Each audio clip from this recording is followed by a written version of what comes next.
18 and a half. That was the number of times, on average, that a Vietnam-era M16 jammed for every 1,000 rounds it fired. The same rifle, built to the same design, had left Colt's factory 2 years earlier, failing roughly 3 times in 1,000. Same rifle, same design, same barrel, same bolt, same aluminum receiver. In the space of about 4 years, the failure rate had climbed nearly 6-fold, and the men carrying the weapon were dying with it, stripped to pieces in their hands, killed while trying to clear a jam under fire. The people who made the rifle worse were not the enemy. They were not the engineer who designed it, and they were not the company that built it. They were the people who bought it. The United States Army spent roughly 5 years trying to keep this rifle out of soldiers' hands.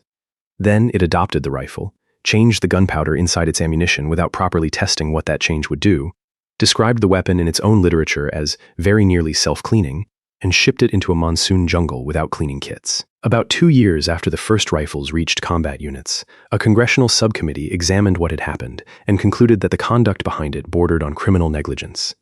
By then, the company that had invented the rifle was already gone from the story. It had sold every right it owned for $75,000. The company that grew rich building the rifle would eventually go bankrupt, and today the most American rifle ever made is owned by a firm in Prague. This is the story of a rifle that worked, the decisions that broke it, and what every one of those decisions actually cost. Chapter 1. The Aircraft Company's Gun. In October of 1954, a rifle company was founded inside an airplane company. Armalite became a division of the Fairchild Engine and Airplane Corporation on the 1st of that month, and it was not assembled the way gun companies were usually assembled. It had no forges, no century of institutional history, no government arsenal standing behind it. It had a few rooms, a handful of men, and access to the one thing an aerospace firm possessed in abundance in the middle of the 1950s: new materials. The man behind it was George Sullivan. He was not a gunsmith and not a soldier. He was a lawyer, patent counsel for Lockheed, and his premise was that the modern military rifle was an antique held together by habit. Every service rifle in the world was still built the way rifles had been built for 100 years, out of machined steel and walnut, heavy and expensive and slow to manufacture. Sullivan believed the aircraft industry had already solved those exact problems for wings and fuselages, using aluminum alloys and molded plastics and sheet metal stampings, and that the same materials could be turned onto the rifle. He found a patron inside Fairchild in Richard Boutelle, the company's president and a firearms enthusiast, who agreed to bankroll the experiment. That was the founding gamble. It was not a fortune, and it was not a factory. It was a bet that an outsider's materials could beat an insider's craft. Sullivan needed someone who could actually design the guns. He found him at a rifle range in Southern California. Eugene Stoner had served as a Marine in aviation ordnance during the Second World War and had worked since as a machinist and design engineer. He held no engineering degree. He was, by the standards of the ordnance establishment he would spend the next decade fighting, an amateur, a self-taught tinkerer who built rifle mechanisms in his own time. Sullivan hired him as chief engineer. The day-to-day running of the shop fell to Charles Dorchester. The entire operation, at its start, could have fit inside a large house. Stoner is worth pausing on, because he is the figure the whole story keeps returning to and the one who understood the machine most completely. He had come up through practical work rather than formal schooling, learning weapons as a Marine, handling aircraft armament in the Pacific, and then designing industry. And what he possessed was not a credential, but a feel for the entire system of a firearm. The way the cartridge and the gas and the springs and the timing all had to agree with one another. His designs were spare and integrated, every part made to do more than one job. The aircraft engineer's discipline of removing weight and complexity turned onto a rifle. That integration was the source of the design's strength, and also its vulnerability, because in a tightly integrated system, every part depends on every other, and changing one input without understanding the whole can bring the entire arrangement down. The ordnance establishment saw an amateur with no degree. What it was actually looking at was the one man who understood the rifle as a complete system, which is exactly the understanding the people who later modified the rifle would turn out to lack. What came out of that house did not resemble anything the United States Army owned. The rifle that made Armalite's name was the AR-10, a battle rifle chambered for the full-power 7.62 NATO cartridge. Where the Army's contenders were built of steel and wood and ran close to 9 pounds, the AR-10 used a forged aluminum alloy receiver, a stock and handguard of foam-filled plastic, and a straight-line layout that ran the barrel directly back into the shoulder to hold the muzzle down under recoil. It weighed under 7 pounds. It was, in the most literal sense, a rifle built by aircraft logic. Take out the weight. Take out the machining. Take out the cost. Everything about Armalite pointed at the same underlying fact, one that would shape the rest of the story. It was not really a gun manufacturer. It was a research shop with an aerospace parent, a place that generated designs the way an engineering laboratory generates patents. Its earlier products told the same tale. Small oddities like the AR-5 and AR-7 survival rifles built for air crews. Weapons that stripped down and stowed and weighed almost nothing. Clever solutions to narrow problems. The men in that shop could invent almost anything. What they could not do was build weapons by the 100,000 or sell them to a government by the millions of dollars, because that was a different business entirely, one that ran on factory floors and federal relationships that a division of a few dozen people inside an airplane company simply did not have. Armalite made designs. Turning designs into rifles and rifles into contracts was going to belong to someone else. The problem was timing, and the problem was the buyer. The Army had already been running its competition to replace the Meter's one Garand for years by the time the AR-10 arrived, and the field had effectively narrowed to 2 finalists before Armalite was ready. The AR-10 was entered late, with too little development behind it. During testing at Springfield Armory in 1957, an AR-10 barrel let go under fire, a failure tied to one of the company's more experimental barrel designs, and the incident did lasting damage to the rifle standing in front of exactly the audience it needed to impress. The competition went to the Springfield entry, the T-44, which the Army adopted as the Meter's 14. Armalite had built a lighter, cheaper, more modern rifle, and it had lost. But the loss carried a strange invitation inside it.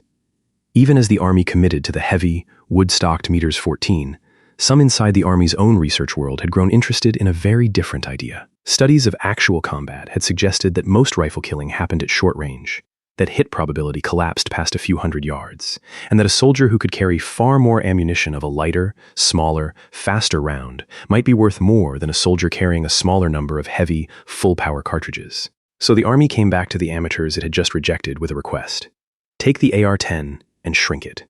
Build it around a small-caliber, high-velocity round in the .22 class. Stoner and his team did exactly that. The scaled-down rifle was designated the AR-15. And it set up the strangest business fact in the whole story, the one that would define everything that followed. Armalite was now building a second rifle, at the Army's own request, for a market the Army had already made clear it did not intend to buy from. Chapter 2. The Arithmetic of No. The AR-15 worked. That was never seriously in dispute, and it is the fact that makes everything after it land the way it does. The rifle that Stoner's team produced fired a .223 caliber round, the cartridge that would become the .556 mm, at roughly 3,250 feet per second. It weighed around 6.5 pounds loaded, against the Meter's 14's roughly 9 to 10 pounds in the field. A soldier could carry far more ammunition for the same weight. The recoil was mild enough that a man could hold the rifle on target through automatic fire, something the Meter's 14 in most soldiers' hands could not do. And when the Army itself put the rifle in front of actual shooters, the numbers were not close. In marksmanship testing in 1961, roughly 43% of AR-15 shooters qualified as expert, against roughly 22% for the Meter's 14. The lighter, cheaper, newer rifle was making nearly twice as many expert marksmen out of the same men. There was a deeper reason the Army could not simply admit the small rifle was better, and it was financial and political in equal measure. The Army had just spent years, and an enormous amount of institutional credibility, winning a fight to make its full-power 7.62mm cartridge the standard round of the entire NATO alliance, over a lighter design its British allies had preferred. The Meter's 14 was built around that cartridge. To turn around now and declare that a .22 caliber round fired from a plastic rifle was the future was to admit that the cartridge fight, and the alliance-wide standardization the Army had forced through on the strength of it, had been aimed at the wrong target. Studies inside the Army's own research world, going back to work in the early 1950s on how rifles were actually used in combat, had already suggested that the heavy, long-range cartridge was solving a problem that modern infantry combat rarely presented. The institution had committed to the big round anyway. Every dollar and every reputation staked on the Meter's 14 and its cartridge was now a reason to keep the AR-15 out, because the small rifle did not just threaten a factory, it threatened an argument the Army had already won and could not afford to reopen. By every measure the Army claimed to care about, the AR-15 had won the argument, and the Army still said no. To understand that no is to understand the whole story, because in this format a rejection is never simply stupidity. It is math the protagonist has to beat. The Army's objection was not ignorance, it was arithmetic, and it was self-interest, and the two were wearing the same uniform. The organization that stood in the AR-15's way was the Army Ordnance Corps, the branch responsible for developing and procuring the Army's weapons. And the Ordnance Corps did not evaluate the AR-15 as a neutral referee, because it was not one. Its own institution, Springfield Armory, was a government-owned factory that had designed the competing Meter's 14. The people judging whether the army should buy an outsider's plastic and aluminum rifle were, in effect, the people whose own product that rifle was built to replace. A private company's rifle winning meant a government arsenal's rifle losing, and it meant admitting that a handful of amateurs from an airplane company had beaten the institution at the one thing the institution existed to do. There were men inside that structure whose resistance was documented. One of the more prominent was Dr. Frederick Carton, an ordnance official who was skeptical of commercially developed weapons and openly doubtful about a rifle built out of aluminum and plastic rather than steel and wood. To the establishment, the AR-15 did not look like a serious weapon. It looked like a toy. And worse, it looked like a toy invented by people who did not belong. What the AR-15 ran into was not a fair test. It was a series of tests run by an organization that needed it to fail. And there is evidence the tests were not merely tough, but tilted. When AR-15 rifles were sent for Arctic trials at Fort Greely, Alaska, they performed badly, and the reports came back damning. Eugene Stoner traveled to see for himself, and what he found, by his own account, was sabotage in plain sight. Front sights had been removed and replaced with welding rod. Parts were misaligned. The rifles had been set up to fail. Stoner corrected the weapons himself, and once he did, they performed, in the words of later accounts, admirably. The rifle was not the problem in Alaska. The people running the test were. This is the part of the story that the later collapse depends on, so it is worth stating plainly.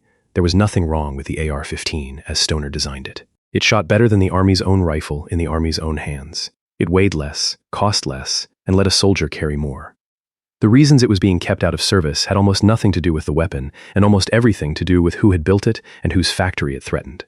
The no was institutional self-preservation dressed as technical judgment. That distinction, between a rifle that fails and an institution that needs a rifle to fail, is the exact distinction that will return at the end of this story, wearing different clothes. For Armalite, though, none of that mattered in the moment. The company had now designed 2 rifles the United States Army would not buy. It was a small division inside an aerospace corporation, burning money on a product with no customer, and the men running Fairchild were not sentimental about it. A design is only an asset if someone will pay for what it produces, and so far, no one would. Armalite had built one of the most advanced infantry rifles in the world.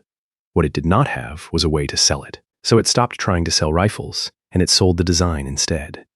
The men rigging the tests at Fort Greely did not yet know it, but the argument was about to be taken out of their hands entirely, first by a company that only wanted the patents, and then by a man who did not care what the Ordnance Corps thought at all. Chapter 3. $75,000. In 1959, Armalite gave up. The company licensed the rights to both of its rifles, the AR-10 and the AR-15, to Colt's manufacturing company. The terms are the reason this chapter exists. For the design that would become the most produced rifle in the history of the Western world, Armalite received a lump sum of $75,000 and a royalty of 4.5% on future production. The middlemen who had helped broker the deal and open doors, a sales firm called Cooper MacDonald, took an additional payment reported at $250,000 and a further 1% royalty. Read those numbers again, because they contain the entire logic of the business. The people who invented the rifle sold it outright for a 5-figure sum, and a small slice of a future they would not control. The brokers who arranged the sale took more than 3 times the cash the inventors did. Armalite was not paid for the greatness of what it had built. It was paid what a small company with no customer and a shrinking bank account could negotiate, which is to say, very little. It is worth being careful here about what actually changed hands, because it is the heart of the matter. Armalite did not sell a rifle. It sold the right to build the rifle. And those are not the same asset, because they do not come with the same thing attached. What Colt was really buying was not a clever mechanism. Colt already knew how to make guns. What Colt was buying was the chance to become the company whose name went on the contract when the United States government finally decided it wanted this rifle. The design was the easy part. The relationship was the product. Armalite had never possessed that relationship. It was an aerospace division run by a patent lawyer and staffed by men the Ordnance Corps regarded as amateurs. It could out-engineer the Army, it could not outweight the Army, and it could not out-politic the Army, because it did not have the money to do the first or the standing to do the second. Colt had both, in a way Armalite never would. Colt was a name older than most of the states, a manufacturer with a century of federal contracts behind it, and lobbyists who knew which doors to knock on. The rifle needed a company like that far more than it needed a better spring or a lighter bolt. Colt moved on exactly the asset it had bought, and it moved first not on the American market but on the world. The rifle's earliest real sales came through the same sales agents who had helped broker the license, a firm that specialized in opening the doors of foreign militaries, and the first orders came from Southeast Asian buyers rather than from the Pentagon. It was a telling sequence. The design that the United States Army would not touch was being sold abroad by a manufacturer that understood the product it had purchased was access, not engineering. Armalite, for its part, receded from the story it had started. Fairchild's patience for a division that generated admired designs and almost no revenue had limits, and over the following years the Armalite name would be sold off and passed from owner to owner, a brand detached from the fortune its most famous creation was about to generate for other people. The company that invented the most important rifle of its century had already become a footnote to it. So the transaction that looks, on its face, like the inventors being robbed was also the transaction that saved the rifle from dying in a filing cabinet. $75,000 was the price of the design. It was also the price of admission to a game Armalite could never have played on its own. That is the trade the small, brilliant, broke company makes over and over in this format. It sells the future cheap because it cannot afford to keep it. There is a cost buried in that trade, and it will not come due for decades, so it is worth planting now. Armalite walked away from the AR-15 for $75,000. Colt walked toward it. Everything that Colt would become, every fortune the rifle would generate, every plant and payroll and government check, would flow to the company that bought the design, not the company that created it. Hold that. It will be paid off at the end of this story, in a courtroom's worth of irony, in a currency neither company would have guessed. But in 1959, none of that was visible. What was visible was a problem Colt had just inherited along with the patents. Colt now owned one of the finest infantry rifles ever designed, and Colt, exactly like Armalite before it, had no one to sell it to. The United States Army still did not want it. The rifle was a solution, sitting in a warehouse, waiting for a buyer nobody had thought to court. That buyer, when it came, would not be the Army at all. It would be a 4-star general who fought his wars from the air, and it would begin at a 4th of July party with a row of watermelons. Chapter 4. Watermelons. The rifle's first real buyer was the one branch of the American military that would never storm a trench. On the 4th of July, 1960, Richard Boutelle, the Fairchild president who had bankrolled Armalite in the first place, hosted an Independence Day gathering at his farm in Maryland. Among the guests was General Curtis LeMay, then Vice Chief of Staff of the United States Air Force, the officer who had built Strategic Air Command into the instrument of American nuclear power. There was shooting at the party. Someone set watermelons downrange at about 100 yards, and LeMay was handed an AR-15. He worked his way down the row, and when he came to the last melon, the story goes that he was asked whether he wanted to shoot it too. His answer was that they should eat it instead. It reads like an anecdote. It was a procurement decision. LeMay came away from that afternoon convinced the AR-15 was the rifle the Air Force should carry, and he acted on it. The Air Force needed to replace the aging carbines its security forces used to guard air bases and nuclear sites, and LeMay wanted the Armalite.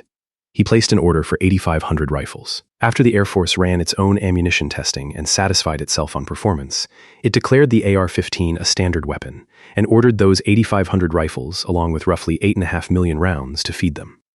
The need behind that order is worth understanding, because it explains why the Air Force could move when the Army could not. LeMay had spent the 1950s building Strategic Air Command into the force that guarded and delivered the American nuclear deterrent. And that force had thousands of airmen standing watch over bombers and missiles and weapons storage at bases around the world, armed with aging carbines left over from an earlier war. The Air Force did not need a rifle to win an infantry firefight in a jungle. It needed a light, modern weapon to put in the hands of a security policeman guarding a flight line, and for that purpose the AR-15 was close to ideal. So the branch bought it for the unglamorous reason, base security, and in doing so kept alive the rifle that would eventually define infantry combat. The most consequential infantry rifle of its century entered American service through a side door, as a guard's weapon, because the front door was being held shut by the branch that actually fought on foot.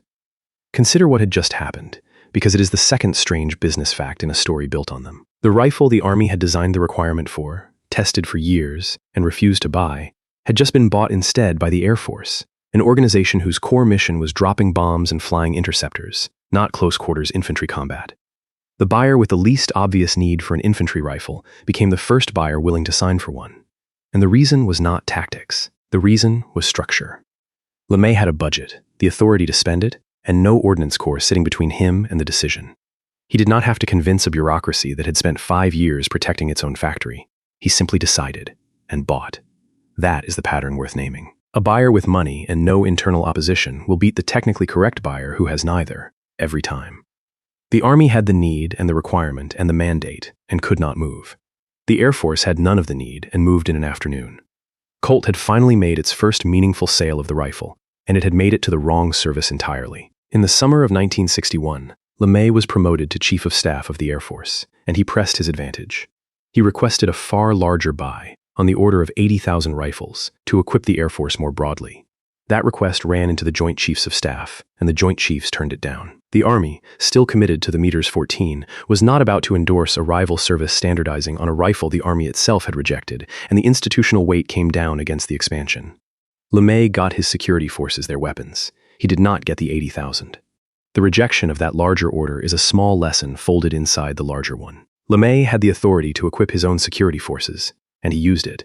But the moment he reached for a purchase large enough to matter across the whole military, he ran into the same institutional wall that had stopped the rifle before. The Joint Chiefs were not going to let one service standardize on a weapon another service had staked its credibility on rejecting. Because a rifle is never only a rifle inside a bureaucracy. It is a budget line, a doctrine, a set of careers, and an admission about who was right. The 80,000 rifles would have forced the question years early, and the system was not ready to answer it. So it did what systems do with premature questions. It said no and waited. The question would not stay buried. It would come back with a Secretary of Defense behind it, and by then the men who had said no would no longer be the ones deciding. But the 8,500 rifles mattered out of all proportion to their number, because they put the AR-15 into federal service and onto the books as a real weapon that a real branch had chosen. The rifle was no longer a curiosity from a failed competition. It was in the system. And the same qualities that had won over an Air Force general were about to interest people looking at a small, strange war in Southeast Asia, where the enemy was close, the range was short, and a light rifle a small man could carry and control looked less like a novelty and more like an answer. The branch that would never fight in the jungle had just kept the jungle's rifle alive. That fact, the Air Force saving the infantry's weapon, will look very different by the end, when the infantry is dying with that weapon and the men who forced it into service are nowhere near the blame. For now, it is enough to say that Colt had a foothold, and that a far more powerful patron than LeMay was about to take an interest. Not a general this time. The Secretary of Defense. Chapter 5. The Man Who Overruled the Ordnance Corps. Robert McNamara did not come from guns. He came from numbers. He had been an executive at Ford, one of the analysts who had remade the company on statistics and cost control, and he arrived at the Pentagon in 1961 as the kind of Secretary of Defense who trusted data over tradition and regarded institutional custom as a problem to be audited. He was surrounded by young analysts the press called the whiz kids, and he had been brought in precisely to impose civilian, quantitative control over a defense establishment that had spent the post-war years buying what its own services wanted to build. Into that temperament came the fight over the AR-15, and it landed as exactly the sort of problem McNamara existed to solve. Here was a rifle that tested better and cost less, being blocked by the same organization that made the alternative. To an accountant, that was not a mystery. That was a conflict of interest with data attached.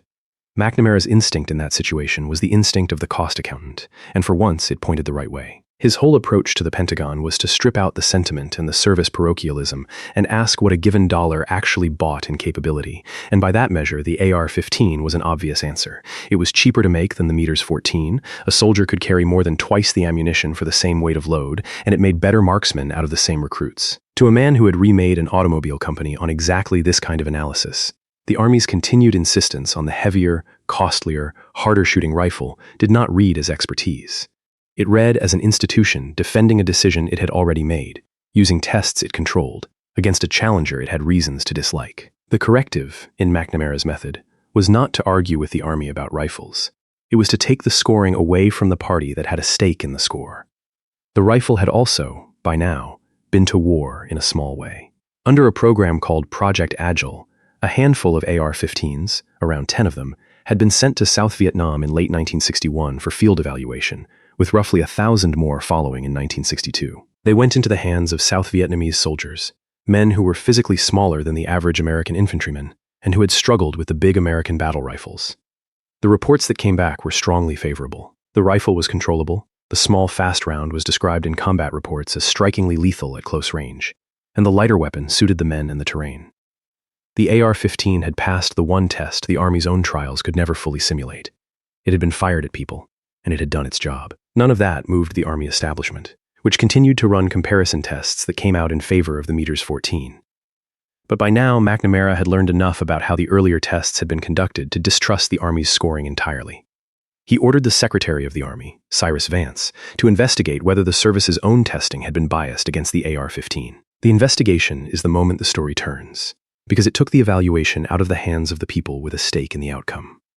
When the line organization's numbers cannot be trusted, control moves up to the level that cannot be gamed, and McNamara was that level. He was the one man in the chain with both the authority to override the army and no institutional reason to protect the Meters 14, which made him the only place the decision could honestly rest.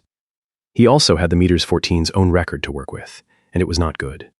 The Meters 14 program had been a procurement embarrassment in its own right. Production had been plagued with problems. The rifles had been slow and troubled coming off the lines, and in the field the weapon proved nearly uncontrollable on full automatic. It was heavy. Its full-power cartridge kicked hard, and many Meters 14s were issued with their selector switches locked or removed so that soldiers could not fire them on automatic at all, which turned the Army's expensive new automatic rifle back into something close to the semi-automatic Garand it had replaced. McNamara was being asked to keep pouring money into a rifle that its own users were defanging in order to avoid buying a rifle that its own users preferred. On the 23rd of January, 1963, he stopped. McNamara halted further procurement of the Meters 14. It was a decision that reached over the heads of the entire ordnance establishment and effectively ended the career of the Army's chosen rifle. Later that year, in November of 1963, he approved a single large purchase of the Armalite design, roughly 85,000 rifles in the Army's configuration, designated the X-Meters 16E1, along with about 19,000 for the Air Force. The rifle the Army had fought for 5 years was now going to be an Army rifle, over the Army's objection, by order of a civilian who had audited the objection and found it hollow. This is the chapter where control changes hands, and it is worth being precise about what that means, because responsibility travels with control. For years, the decision had belonged to the Ordnance Corps, and the Ordnance Corps had used that authority to protect its own. McNamara took the decision away from them. He was almost certainly right to. But in taking the decision, the civilian leadership also took ownership of everything that would happen to the rifle next, at the exact moment that the rifle was about to be handed to a different set of Army officials for one final, fatal round of improvement. The men who had tried to kill the rifle had lost. The men who would break it were just getting started, and they would break it not by rejecting it, but by changing it. Chapter 6. The Contract That Worked. For a brief window, everything functioned exactly as it was supposed to. On the 4th of November, 1963, Colt received the contract that turned the AR-15 into a mass-produced military weapon. The initial order was worth roughly $13.5 million for about 104,000 rifles, and inside the Pentagon it carried the almost comically hopeful label of a one-time buy, as though the government intended to purchase these rifles once and never think about them again. That fiction did not last. The order was soon expanded, and the contract value climbed to just under $18 million. The rifle that no one in the Army had wanted to buy was now being bought by the 100,000. Then the war grew, and the numbers grew with it. As American ground forces poured into Vietnam through 1965, demand for the rifle went vertical. In September of 1965, General William Westmoreland, the commander of American forces in Vietnam, requested an additional 100,000 rifles and pushed for his troops to be armed with the Meters 16 across the board. Colt expanded to meet it. The company committed to delivering on the order of 25,000 rifles a month by the end of 1966, a production rate that would have been unimaginable for the small division that had sold the design 6 years earlier for $75,000. By the time the story turned, Colt had delivered well over 300,000 rifles. It is worth marking what that ramp meant for Colt as a business, because it is the payoff of the $75,000 bet from the company's side of the table. Colt had bought a design and was now the sole source for the standard rifle of a nation going to war. A sole source supplier of a weapon the military suddenly cannot get enough of occupies one of the strongest positions in all of manufacturing. The buyer needs the product urgently, in enormous volume, and has nowhere else to get it, which is precisely the position that lets a supplier set its terms and fill its order books for years. Every rifle in that flood of hundreds of thousands carried Colt's name and Colt's margin, and the royalty checks flowing back to whoever still held Armalite's old rights were a rounding error against it. The design had cost $75,000. The contract it unlocked was worth, even in these first years, that figure multiplied several hundred times over. This was the bargain, working exactly as Colt had hoped when it signed in 1959. It was also the last stretch of the story that would be about money rather than about failure. And here is the fact that everything after this chapter depends on, so it needs to be stated cleanly and without hedging, because it is not in dispute. Those rifles worked. The Meters 16s that Colt built and delivered under the original terms, tested and accepted the way the design called for, functioned. They were fired in training, and they were fired in combat. And they did what the rifle had always done in every fair test, going back to the watermelons in Maryland. In November of 1965, in the Aya Doctoring Valley, American soldiers under Lieutenant Colonel Hal Moore fought one of the first major battles of the war for the United States, at close range and against determined assault, and the M16 held up. Officers who were there credited the rifle's firepower as central to their survival. One sergeant's small unit, cut off and nearly overrun, held its ground with rifles that kept firing. In the battle that would come to define the early ground war, the weapon was not the problem. It was the reason men lived. That early combat record is the control group for everything that follows, and it is why the later failures cannot be laid on the design. At IA doctoring, the rifles were relatively new, the ammunition was still largely the load the rifle had been built around, and the weapon performed as designed under some of the most desperate close quarters fighting American troops would see in the war. Soldiers laid down volumes of accurate automatic fire that heavier rifles could not have delivered, and survivors of that fight came home, believers in the weapon. Had the M16 simply been a flawed rifle, that would have shown at IA doctoring, in the mud and the panic and the point-blank assaults. And it did not. The rifle that fought that battle, and the rifle that jammed on the hills 18 months later were the same design, built by the same company. Only the decisions layered on top of it in between had changed. Holding those two moments side by side is the entire argument of this story, made not in analysis but in evidence. That is the last clean moment in this story, and it is worth sitting inside it for a beat, because of what it proves. The design was sound. The manufacturing was sound. The rifle, built to specification and fed the ammunition it had been designed and tested around, was one of the best infantry weapons in the world, and it was performing like it in the worst conditions a rifle could face. Everything in the machine was correct. Every number checked out. Which is exactly what makes the collapse so hard to look at, because nothing about the rifle had to change for it to start killing the men who carried it. The design did not get worse. The factory did not get worse. Only one input changed. An input most of the men firing the rifle would never see, and most of the officials approving it did not fully understand. Not the steel, not the aluminum, not the spring or the bolt or the barrel. The gunpowder. And the people who changed it did not tell the man who had designed the rifle until it was already done. Chapter 7. The powder. The rifle was designed around a specific gunpowder, and almost no one who signed off on changing it understood what the change would do. Every cartridge is a system, and the powder is not a detail inside it. The powder determines how fast the pressure builds, how hot and dirty the burn is, how hard the gas hits the mechanism, and how quickly the action cycles. When Stoner designed the AR-15 and when Colt tested the rifles the government accepted, the 5.56mm cartridge was loaded with an extruded powder, a stick powder, designated I-meters R4475 and made by DuPont. The rifle's entire behavior, its pressure curve, its rate of fire, its reliability, had been proven around that powder. The specification the government wrote said I-meters R4475, and the rifles that worked so well at IA doctoring were fed ammunition loaded with it. There was a problem, and it was an industrial one. DuPont could not reliably mass-produce I-meters R4475 to the velocity specification the Army demanded in the quantities a growing war required. The extruded powder was harder to manufacture to a consistent standard at scale, and in 1964, DuPont stopped making the load.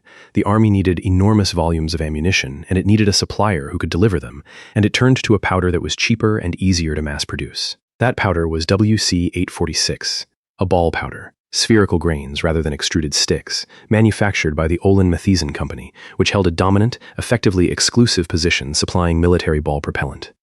On paper, it hit the velocity number. In every other respect that mattered, it was a different fuel. The supplier behind the substitution matters to the business shape of the story. Olin Mathieson did not merely happen to make ball powder. It held a commanding, close to exclusive, position supplying that type of propellant to the American military, which meant that a decision to standardize on ball powder was also, in effect, a decision about who would receive an enormous wartime ammunition contract. The powder also carried an additive, a calcium compound used in its manufacture, that contributed to the residue it left behind, so that the very chemistry which made the powder cheaper and easier to produce at scale was part of what made it foul the rifle. And the rifle it was fouling was uniquely vulnerable to fouling by design, because Stoner had built the M16 without a conventional gas piston, routing propellant gas directly back into the bolt carrier to save weight and parts. That choice was sound when the ammunition burned clean. Fed a dirtier powder, the same elegant, simplified gas system became a pipe delivering residue straight into the mechanism's most sensitive parts.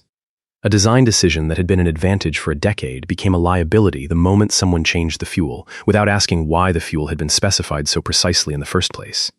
Ball powder burned dirtier. It left far more residue in the mechanism, and the M16's gas system carried that residue directly back into the heart of the action, because the rifle vented gas straight down a tube into the bolt carrier rather than driving a separate piston. more fouling went exactly where it could do the most harm. Worse, the ball powder reached its peak pressure faster and kept the gas pressure higher for longer at the point where the rifle tapped it. And that did something the specification writers should have treated as an alarm. It drove the cyclic rate up. The rifle that had been designed to fire at roughly 700 to 800 rounds a minute now cycled faster, by something on the order of 200 rounds per minute.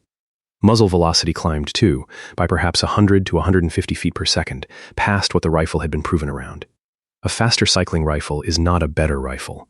It is a rifle whose timing has been thrown off. The bolt slams back and forward faster than the magazine and the extraction cycle were tuned for. Cases have less time to be gripped and pulled cleanly. The mechanism beats itself harder. And all of this was happening while the same burn was packing the action with residue.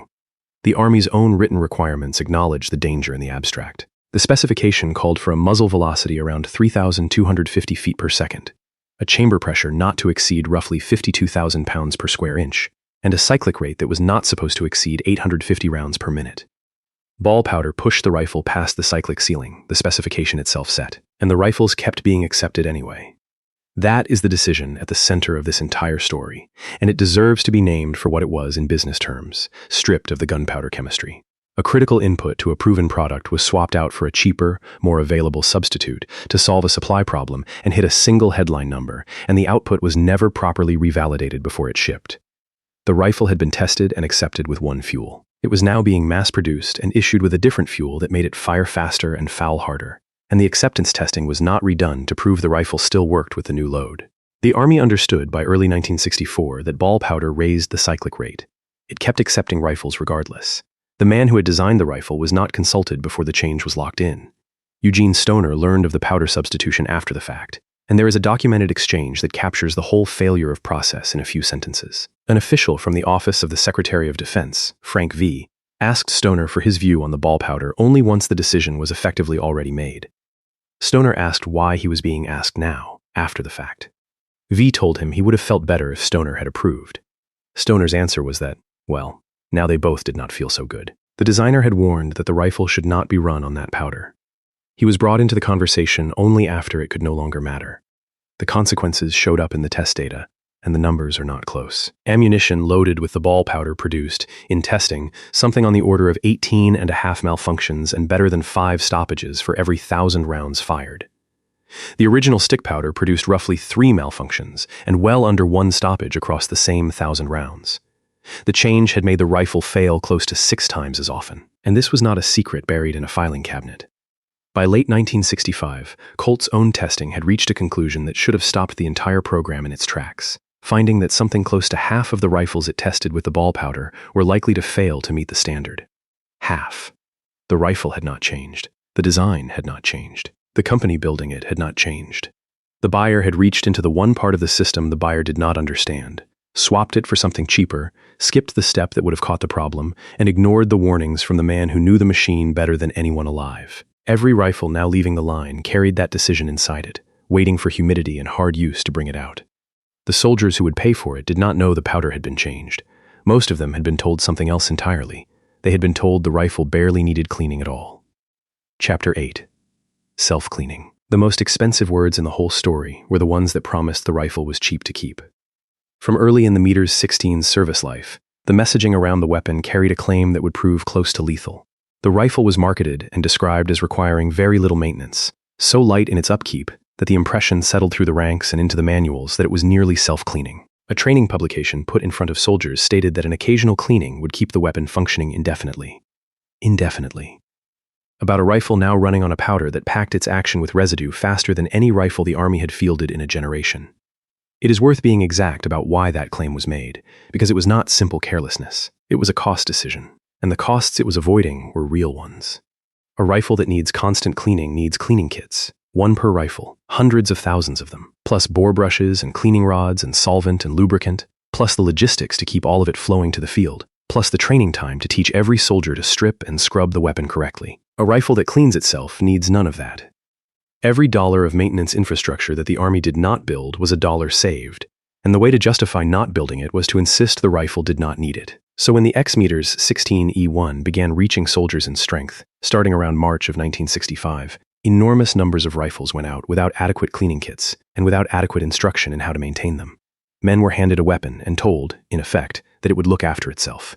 It would not. In the field, soldiers who understood that their rifles were fouling improvised with whatever they could find, cleaning the mechanisms with insect repellent, with water, with fuel drained from vehicles and aircraft, because the proper equipment had never been issued to them. They wrote home asking their families to mail them cleaning rods and bore brushes and lubricant, because the supply system that was supposed to provide those things had been built on the premise that they would not be needed. There was a second cost the Army had declined to pay, and it compounded the first. The chamber of the rifle, the part where the cartridge sits and where a fouled or corroded surface causes a spent case to seize, was not chrome-plated in the early rifles. Chrome-plating a chamber and bore is a well-understood technique, and it matters most in exactly the conditions the rifle was about to face. Chrome is far harder than the underlying steel, on the order of 3 times as hard, and it resists corrosion. In a chamber, it means spent cases release cleanly and rust does not take hold. The Army declined to chrome-plate the chambers, and the documented rationale was cost. It was judged cost-prohibitive. Put a number sense to that judgment, because the phrase cost-prohibitive is doing a great deal of hidden work. Chrome-plating a chamber added a small, known amount to the unit cost of a rifle, a modest sum multiplied across the production run. It was a real line item, and against a budget it looked like a saving worth taking. But the accounting only works if the column on the other side of the ledger stays empty, and here it did not. The other column filled with corroded chambers, failures to extract, rifles pulled out of firefights, and eventually a congressional investigation, a crash program of retrofits, and a lasting stain on the reputation of the weapon and the service. Measured honestly, the chrome was one of the cheapest forms of insurance the Army has ever declined to buy. The saving was small, certain, and immediate.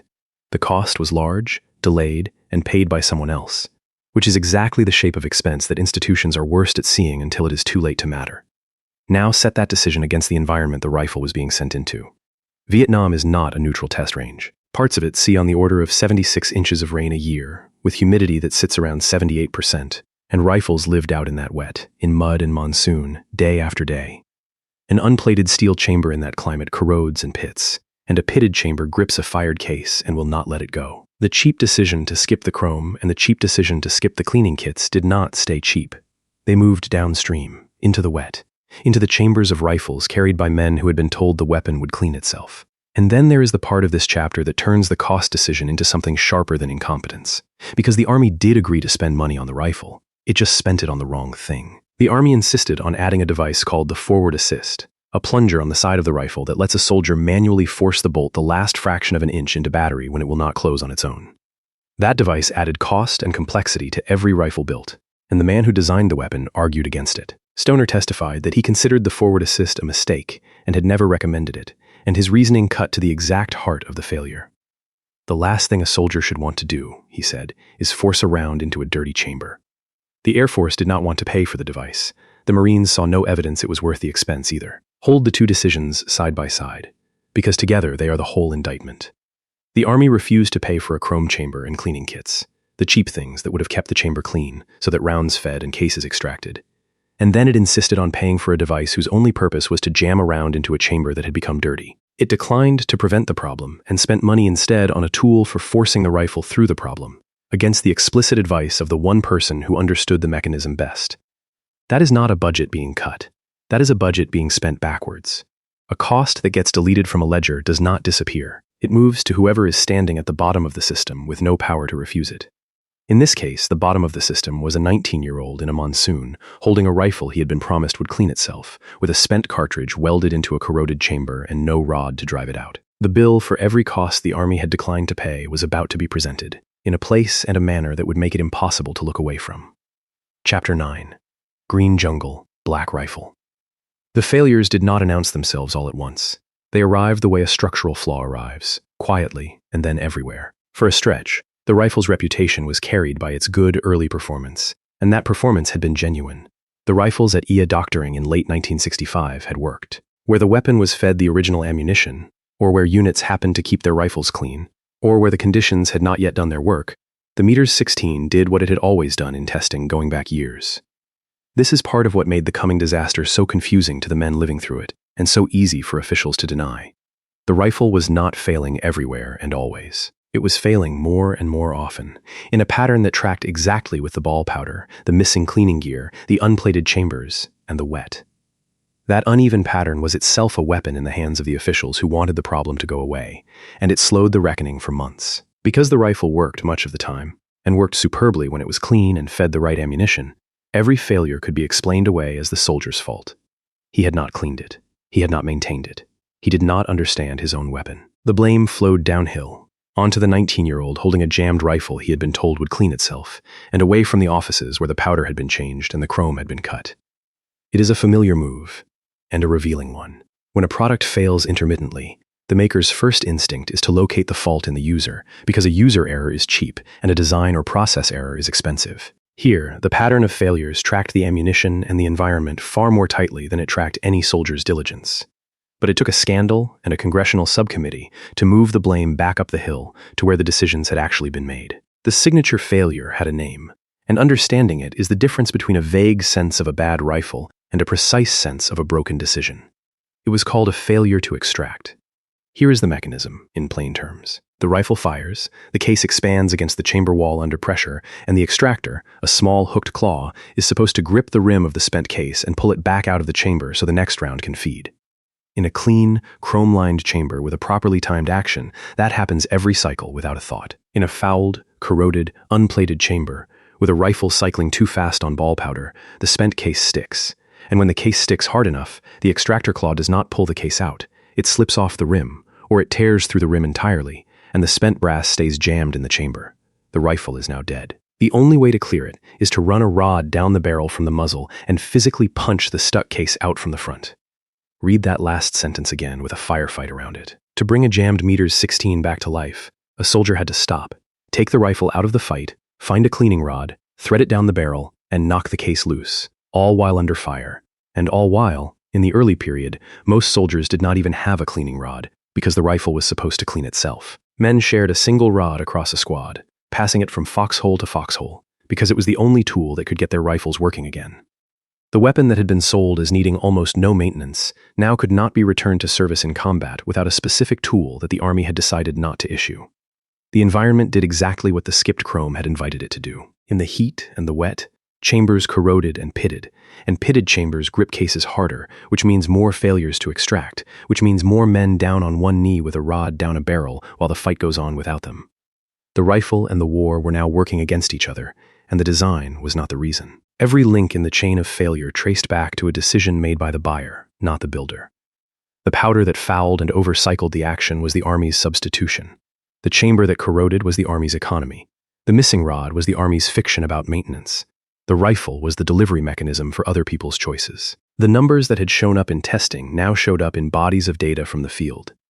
The gap between the rifle on the good powder and the rifle on the ball powder was the same gap that would later be laid out in front of Congress, roughly 3 malfunctions per 1,000 rounds against something near 18.5. That number, 18.5, is the same number this story opened on, and it is worth pausing on the fact that it was never a mystery discovered too late.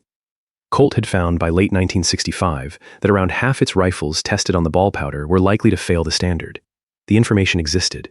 The rifles shipped anyway. There is a verdict on a product harsher than any test statistic, and the M16 earned it in the field. Some American soldiers and Marines, by numerous accounts from the period, lost enough faith in their issued rifle that they took up the enemy's weapon instead, picking Soviet-pattern AK-47s off the battlefield, because the crude, heavy, loose-toleranced communist rifle had one quality. Their own precise American rifle had been robbed of.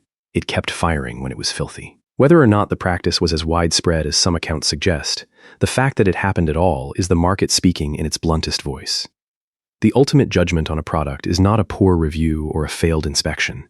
It is a user who abandons it for a competitor's version, and here the competitor was the other side of a war. A rifle that drives the men issued it to prefer the enemy's equipment has failed at the only test that finally counts, the one administered by the person whose life depends on the answer. The reports from the field began to climb the chain of command through 1966. Officers wrote up the stoppages they were seeing. In October of 1966, a battalion commander reported that his unit was experiencing rifle problems serious enough that confidence in the weapon had been degraded. And that phrase, confidence degraded, is the sound of an institution beginning to admit in writing what its soldiers already knew in their hands. Requests for help went up to General Westmoreland's headquarters. A rifle that had been forced into service over the Army's objection, then modified by the Army into something that jammed, was now generating a paper trail of its own failures, written by the officers whose men were carrying it.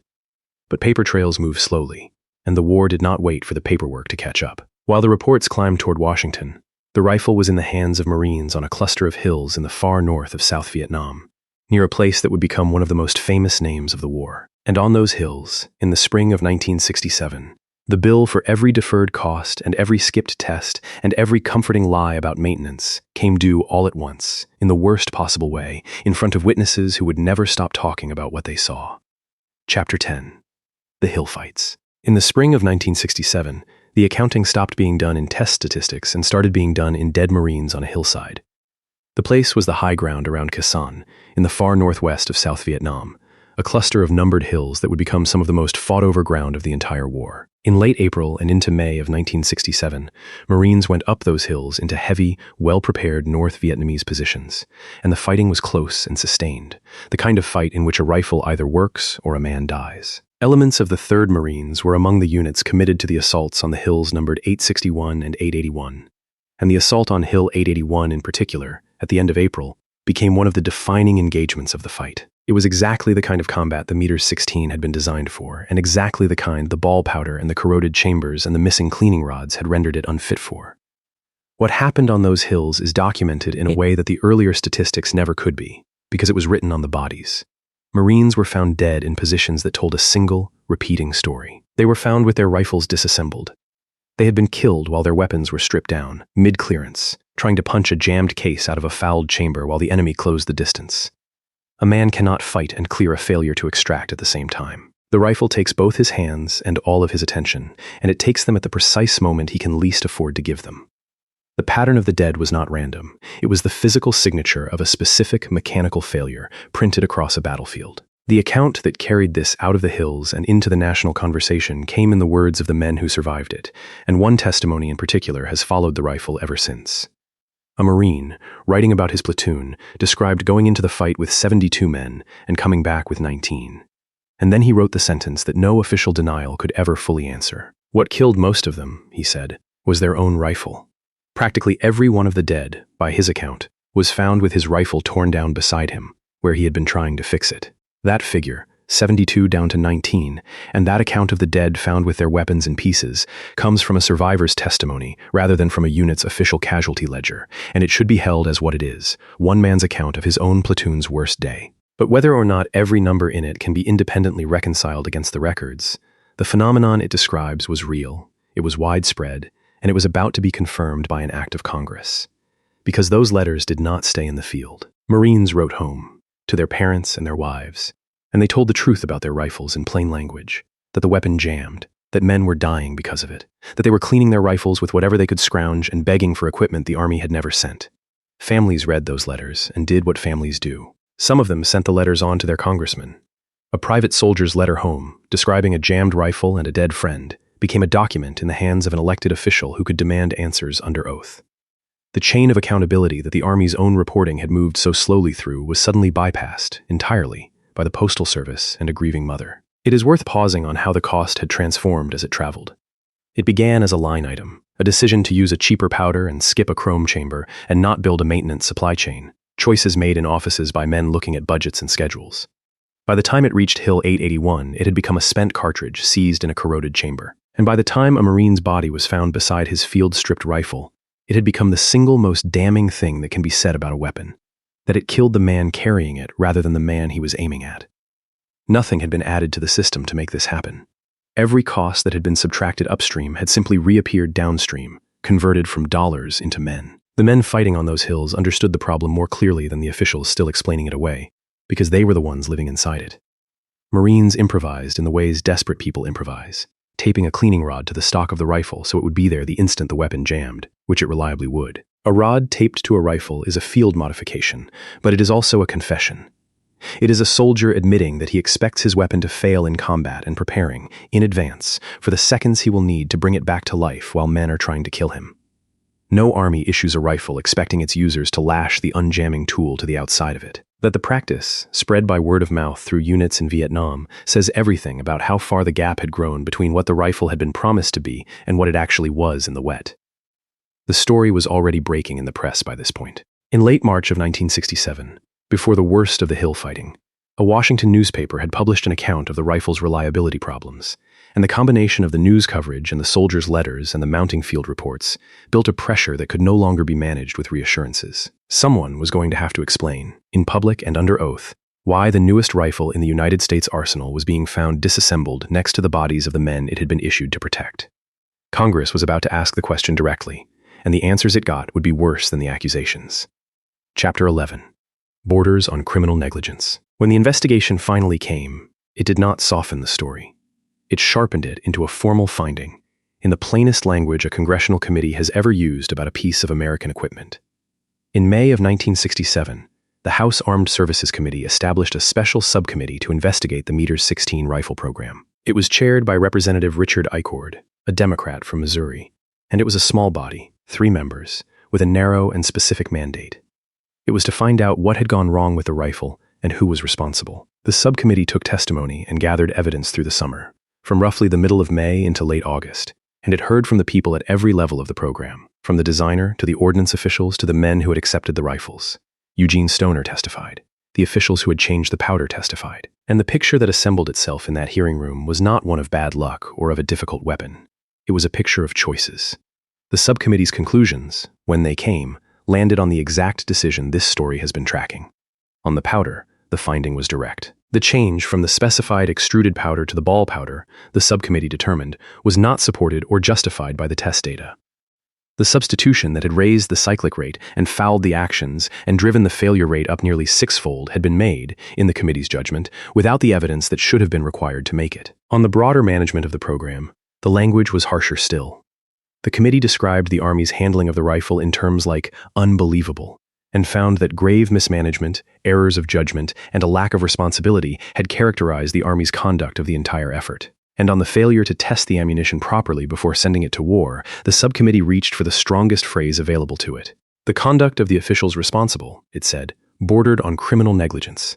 Sit with that phrase for a moment, because of who said it and about what. This was not an anti-war pamphlet or a rival manufacturer's complaint. This was a committee of the United States Congress, investigating the United States Army's stewardship of the United States Army's own rifle, concluding that the handling of the ammunition that had gotten American soldiers killed came close to a crime. The failure was not the enemy's doing, and it was not the weapon's doing. It was an institutional failure, committed by people with names and titles, and a congressional subcommittee said so on the record. The investigation also surfaced the kind of detail that turns a story of incompetence into a story of something colder. Among the findings was a conflict of interest that would be hard to invent. A senior officer who had been involved in the Army's weapons procurement, a general from the command responsible for the rifle, had retired from the service and then gone to work for the company that manufactured the M16. The revolving door between the people who bought the rifle and the company that sold it turned inside the very program that had failed. The committee flagged it as exactly the sort of relationship that had no place in an honest procurement. For all the force of its language, the subcommittee's findings landed softly on the people responsible. And that outcome is part of the lesson, too. No one went to prison for conduct a committee of Congress had called close to criminal. The careers that had steered the program largely continued or concluded on their own terms, and the institution absorbed the report, corrected the rifle, and moved on. The accountability the investigation produced was real in the record and thin in consequence, which is the ordinary fate of institutional failure. When a decision is spread across a dozen offices and several years, each office can point to the constraint it was working under, the supply problem, the budget ceiling, the schedule, and no single person is ever quite the author of the result. The rifle had a designer with a name. The failure had only a system. That asymmetry, a specific man to credit for the achievement and a diffuse institution to absorb the catastrophe, is one of the quiet reasons catastrophes like this one repeat. But the most important finding of the Eichord subcommittee is the one that pays off everything this story planted at the start, and it needs to be stated without a hedge, because the committee did not hedge it. The rifle was not the problem. The subcommittee did not conclude that Stoner had designed a bad weapon. It concluded the opposite. The M16, as designed, was a sound rifle, among the best of its kind. What had failed it was everything the buyer had done to it after the design left the builder's hands. The powder the Army substituted. The chrome the Army refused to pay for. The cleaning equipment the Army never issued. The maintenance the Army told soldiers they would not need. The rifle that arrived in the field, failing 6 times as often as it should have, was not a broken design. It was a working design, broken by its owner. That is the exact distinction this story set up at Fort Greely, years earlier, when the Ordnance Corps rigged the Arctic tests to make a good rifle look bad. There, the institution had tried to make the rifle fail on paper to keep from buying it. Here, the institution had actually made the rifle fail in the field after it bought it, through a chain of decisions that no one had made with malice but that added up to a body count. In both cases, the rifle worked, and the institution did not. The Army had spent 5 years insisting the AR-15 was not good enough to adopt, and then, having been forced to adopt it, spent the next several years proving that the one thing capable of making Stoner's rifle unreliable was the Army itself. The subcommittee's work did force change, and the changes came quickly once the truth was in the open. But change at that stage is never free, and it is never as cheap as prevention would have been. Everything the Army had refused to spend before the rifles shipped, it now had to spend.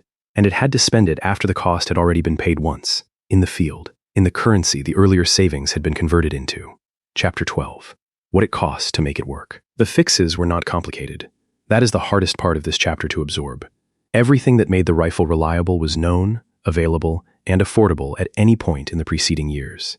The Army simply had not been willing to pay for it until the failures forced its hand. In February of 1967, as the crisis was breaking, the improved rifle was standardized as the Meters 1601, and over the following months it absorbed the changes that should have been there from the beginning. The chamber, and then the bore, were chrome-plated. The corrosion-resistant surface the Army had refused as cost-prohibitive now added to every rifle, because the alternative had turned out to cost far more. A heavier buffer was fitted inside the stock to slow the bolt and bring the cyclic rate back down from where the ball powder had pushed it, reducing the bolt bounce and the timing failures that the faster cycling had caused.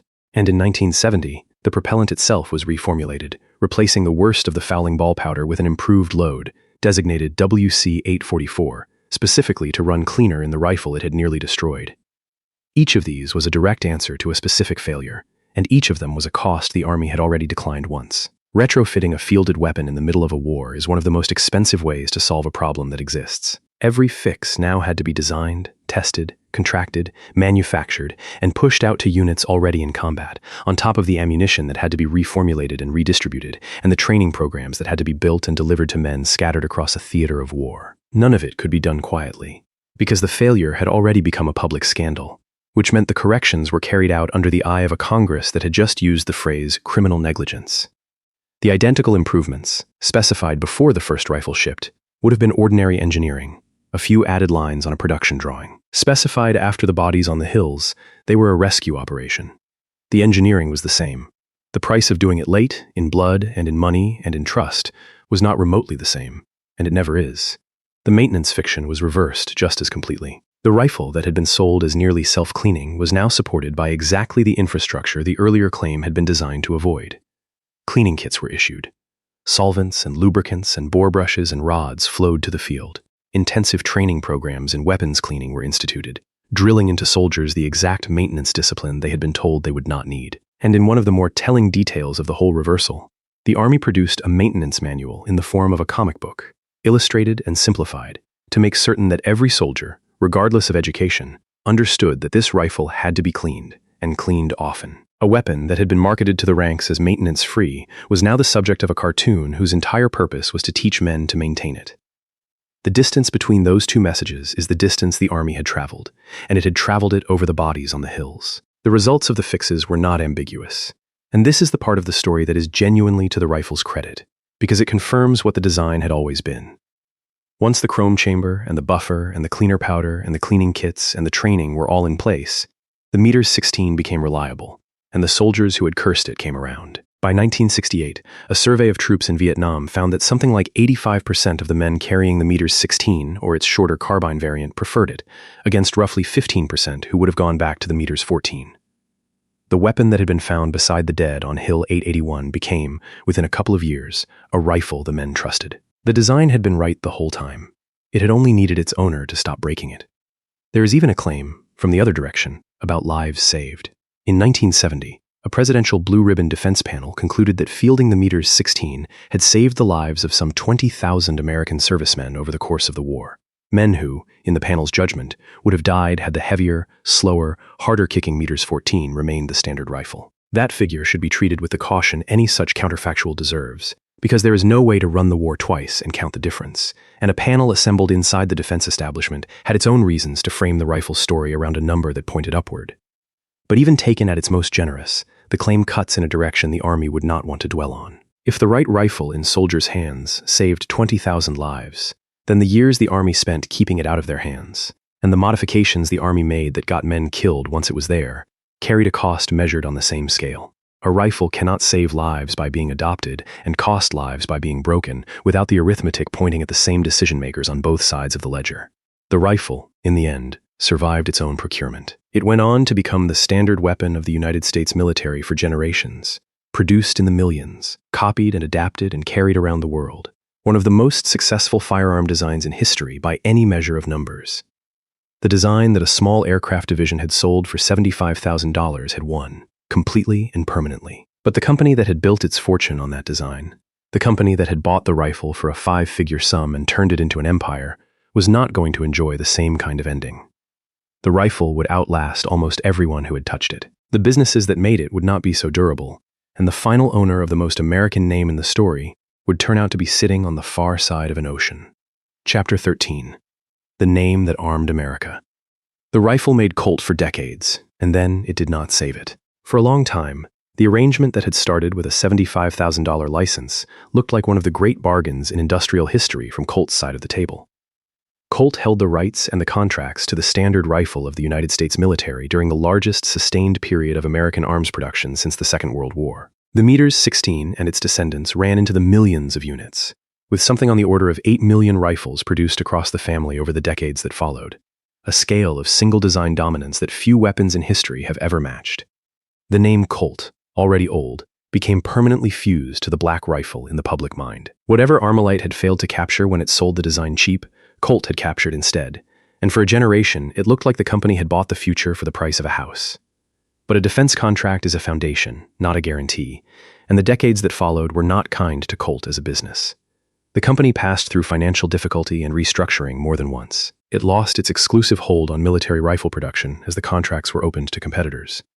It struggled with the swings of the commercial market, with labor disputes, with debt, and with the ordinary difficulty of being an old manufacturer in a changing industry. And in 2015, Colt's manufacturing company filed for bankruptcy protection, the company whose name was synonymous with the American gun, unable to carry its own obligations. The rifle was as successful as ever. The company that had built its identity on it had run out of road. Then came the ending that pays off everything this story planted at the beginning. And it deserves to be stated plainly, because it is the kind of outcome that no one involved in 1959 could have imagined. In February of 2021, a Czech firearms company, Česká zbrojovka Group, announced that it was acquiring Colt. The deal closed in May of that year, a cash and stock transaction valued at roughly $220 million, and the following year the parent company took the name Colt CZ Group, headquartered in Prague.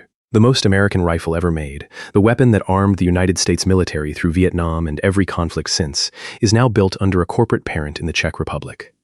Colt, the name older than most of the states, belongs to a company on the far side of what used to be the Iron Curtain.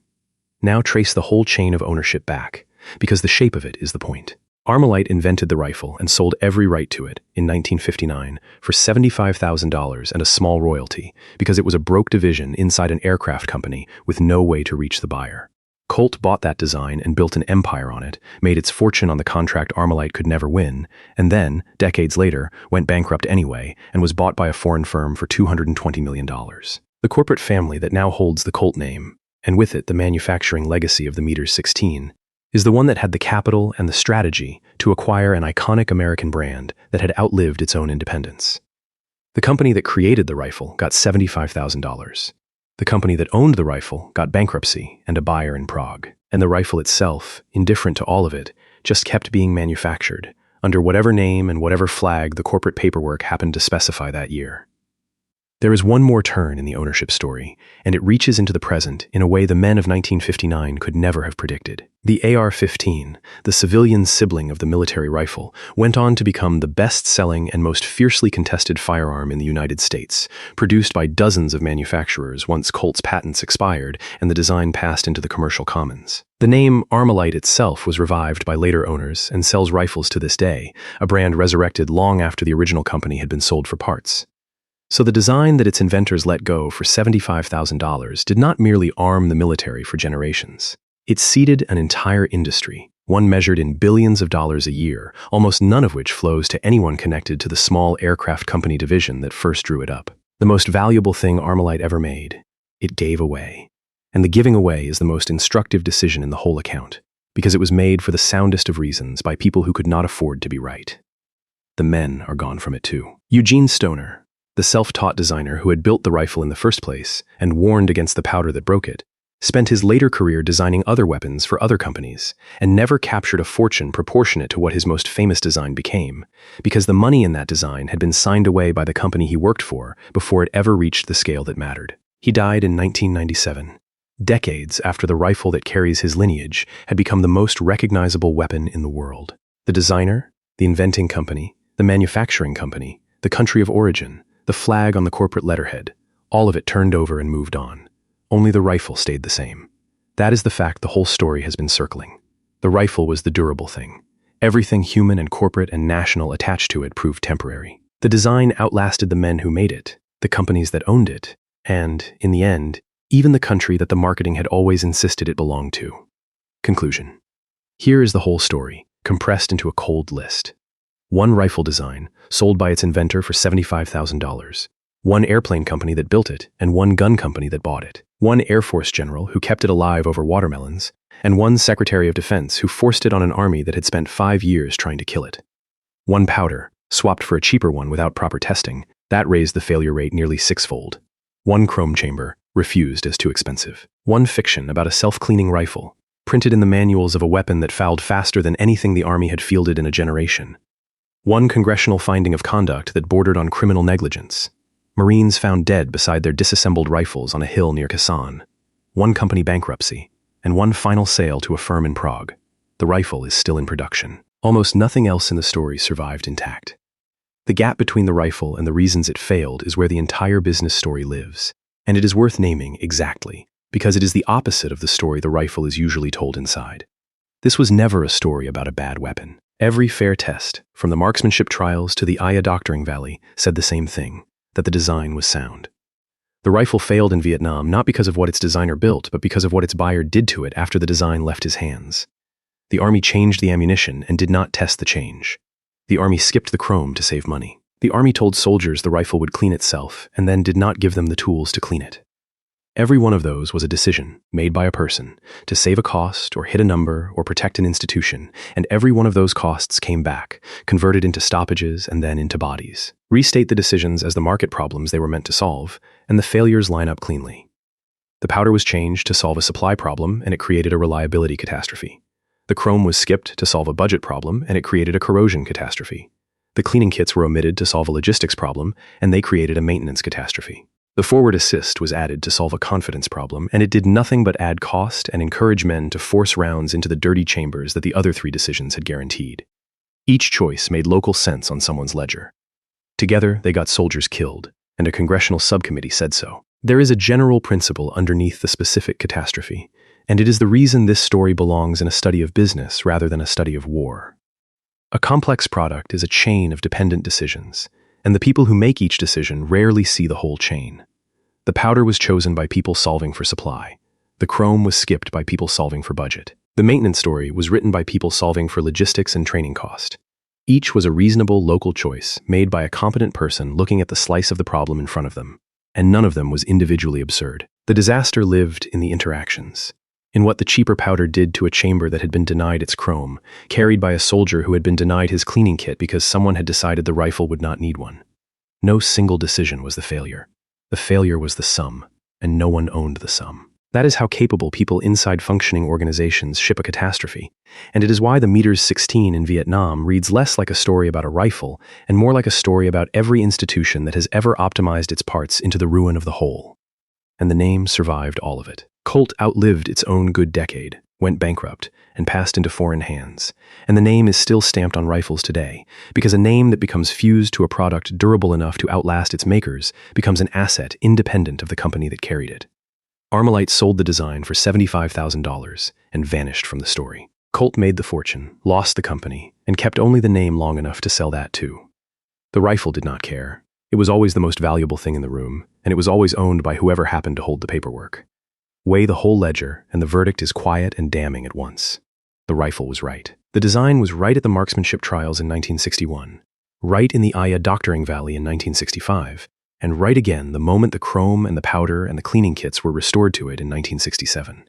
In between, it was made wrong by the people who owned it, not through a single act of malice, but through a series of ordinary decisions that each saved something small and together cost something enormous. The men who paid the largest share of that cost never sat in any of the meetings where it was incurred. They only carried the result up a hill. If you want to understand how a working product can be broken by the people who buy it, how a cost deferred upstream comes due downstream in a currency no one wanted to pay, and how a brand can outlast the company, the fortune, and even the country that built it, the M16 in Vietnam is the case to study.